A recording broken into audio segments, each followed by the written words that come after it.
गुज़श्ता 24 घंटे में नाज़रीन बहुत सारी ख़बरें जमा हो चुकी हैं जो हम आपके सामने रखेंगे। तो 6-7 जो अहम ख़बरें हैं उस पर हम नज़र डाल लेते हैं। और सबसे पहली ख़बर जो सामने आ रही है वो नाज़रीन वाशिंगटन में डोनाल्ड ट्रंप वाइट हाउस के नज़दीक तो जो नेशनल गार्ड हैं उन पर फायरिंग हुई है। ये क्या मामला है ये हम आपके सामने रखेंगे।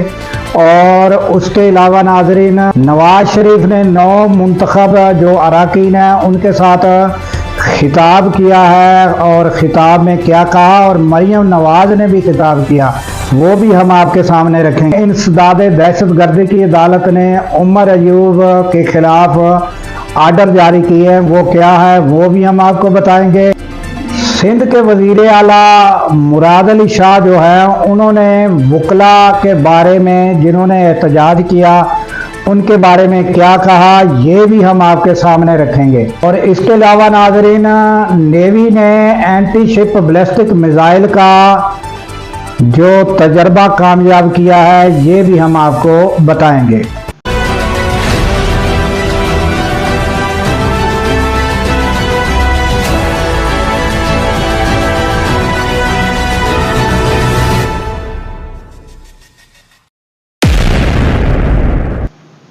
अस्सलाम वालेकुम, मैं हूं अब्दुल गफार।